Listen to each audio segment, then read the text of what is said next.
They always told me hard work pays off, but they never mentioned how many people would try to block your shine before it does.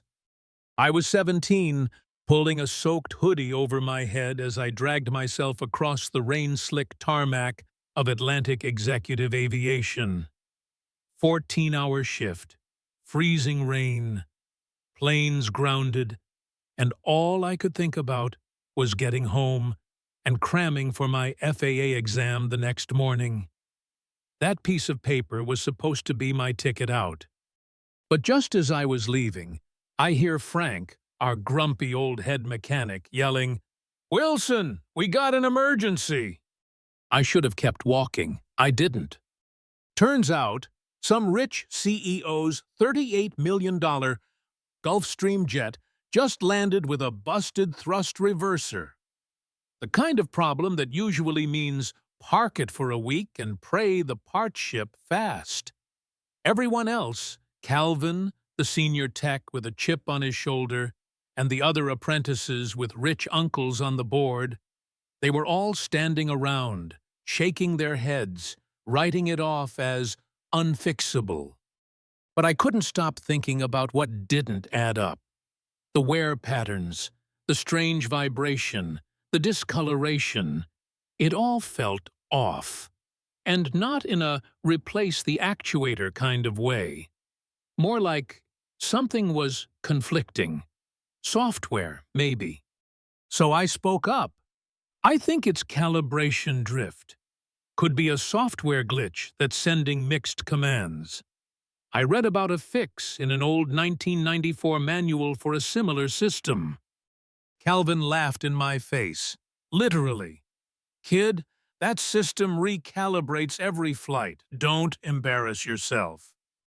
And then the line that cut deeper than any blade. "Frank, control your diversity higher." You ever have someone try to shrink you like that? I swear, I felt myself getting smaller in that hangar. But I didn't back down. I said, "If I'm wrong, we've lost nothing. But if I'm right, the plane flies." Frank, to his credit, sighed and said, "You got till 5 a.m. at Wilson.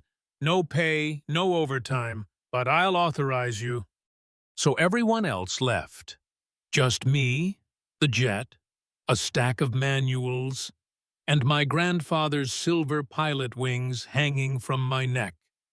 He was a Tuskegee airman, flew P-51 Mustangs in Wubwubutu, never got hired as a commercial pilot when he came home, because America still saw the uniform, not the man.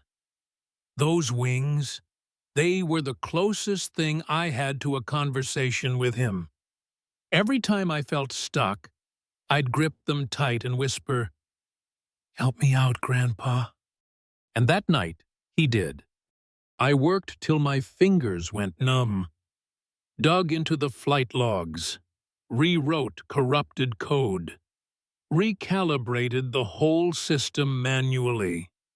At 4:30 a.m., I ran the test, and it worked. Reverser deployed smooth as silk. The bird was ready to fly. That's when the hangar door slid open, and in walked him, Charles Remington, CEO of Pinnacle Investments. Hair perfect, suit perfect, eyes sharp enough to cut metal. "Is it fixed?" he asked. "Yes, sir. Fully operational. She's ready." He looked confused. "Where's Calvin?" "Gone home, I stayed." Then he noticed the silver wings around my neck, and froze. Froze. "Where did you get those?"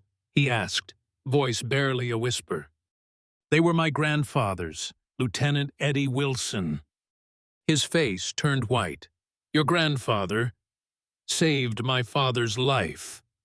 I didn't even know what to say. I thought he was messing with me. He sat down on a toolbox like his legs gave out. February 1944. My dad's bomber took fire over Germany.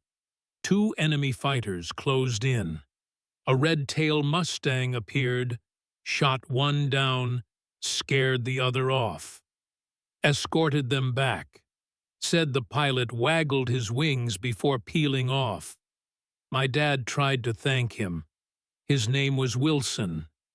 Joseph. Or Eddie, maybe.